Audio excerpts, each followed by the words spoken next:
Well, to speaking truly of push. oh, Go so ahead. speaking of next gen fighters and pushing the platform forward, Tim, tell us. We've been waiting with bated breath. UnderNight Oh, Rebirth is finally out. You were telling us about the oh pre-order. no, You were it's telling us Under about the Night in Birth 2. okay. I stand Ooh, corrected. Honestly, wow. honestly, Okay. honestly, that's my Okay. favorite game on the entire roster, man. Honestly, bro, like that game when I bought the, well, apparently it has the typical Arc System Works cycle, where the base vanilla version came out this year, then an updated came out this year. They added 3 new characters with this. Oh yeah, here's a DLC with that, and I got the last version at the last one where it was Under Night in Birth, CLR. And honestly, man, I fell in love with it. Like, I was glued to that game during COVID, bro. The combat system is so deep. It was it looks simple when you look at like the actual fighting on a through YouTube. Like, it looks simple, but like, no, bro. This stuff is very deep in the lore. And that's where I really got sucked in these lore about these characters, man. The different the different groups who are fighting each other. And it has a lot of Bleach elements in it too. Because everything happens at night, and that's when these hollow creatures come out, and then there's people with abilities who could only feed them off and stuff like that. But I love it, man. So like, even when, because I did think like the last one, they did say another character was supposed to be released, but it never happened.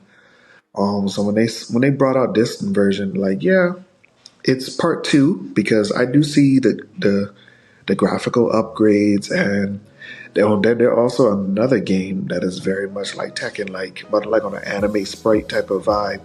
They add combos, bro. So they add even more depth to like the combat system through that. And just, bro, like the new characters that they added, bro, I was like, bro, just here. Take my money. It's like we finally play as the ultimate boss that y'all been hinting about for so long. And bro, like, and yes, he's a Virgil S. Sephiroth character as a master of blades and all type of stuff. But when I saw that trailer, I was like, bro, I don't know how I'm gonna beat this dude, but I have to figure out a way. It just drew me in so deeply, man. And like I said, bro, I think Jory wouldn't really love it because, bro, that art style is really there. When you really get deep into those characters, man, that world, like even like just the background stages, man, it's just like it adds such a flair to me that I just love it, bro. I really love it. And I just hope that it gets the recognition that it deserves for Evo, because it is one of those underground saviors. And that's what a lot of people say during COVID, bro. This game really saved the fighting scene. Like, yeah.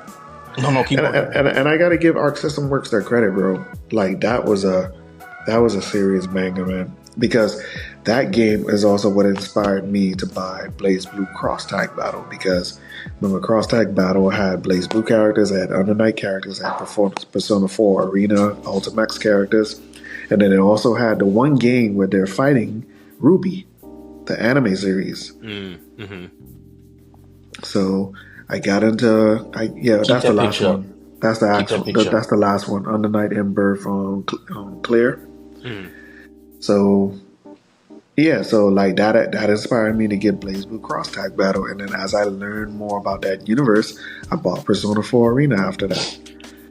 It's just like it really drew me into like the other games that Arc System Works really pushed out outside of the Blaze Blue saga, and like, bro, these are very interesting worlds, man. UnderNight is Arc System Works?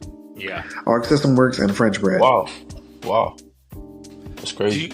Do you feel like this game, or maybe this particular version of the game, is going to do for the UnderNight series, especially in Evo, what Evo did for Skullgirls? Where like Skullgirls is kind of like under the radar, and then Evo kind of like elevated Skullgirls out of cult status. Well, I mean, UnderNight has already has a stronger, like, it showed that it didn't need Evo to survive.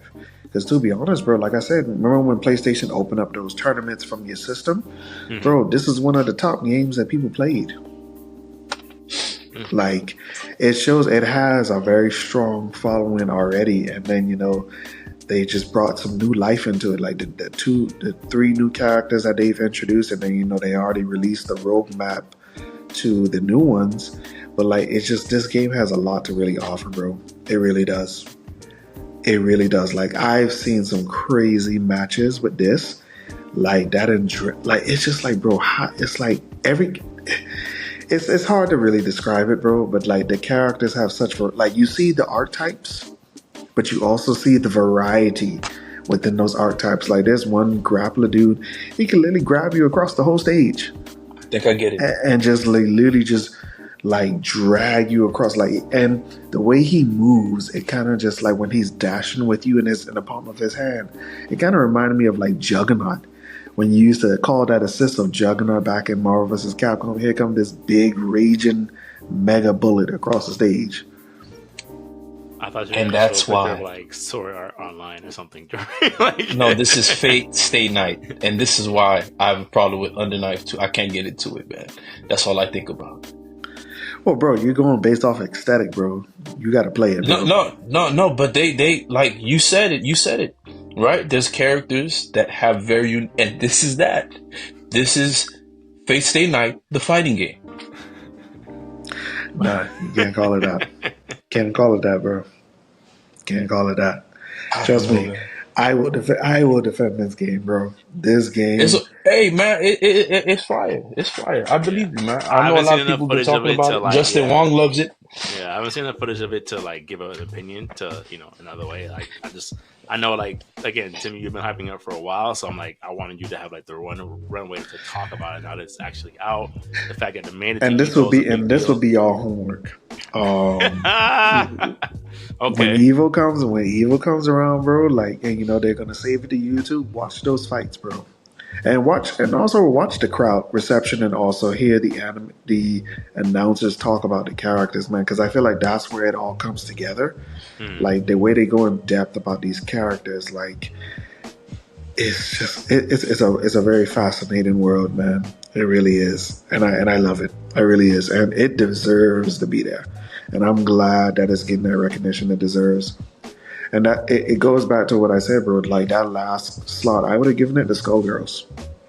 Like, there's just certain games where you see that effort is there that you wish that these bigger publishers would do. Gotcha. Like the smaller detail type. Yeah, bro. It's there, bro. Cliches. It is there. Because even for you, Anthony, like how you said, a lot of these games, where are the offline options? UnderNight has plenty to give you. Time attack this, or even in terms of like what you like to do in practice mode, bro. Like there's a lot of options available for you. Okay. I'll have to do my homework, and I'll have to be glued into Evo and kind of see, just certain things flying under the radar. There's a lot happening at all times.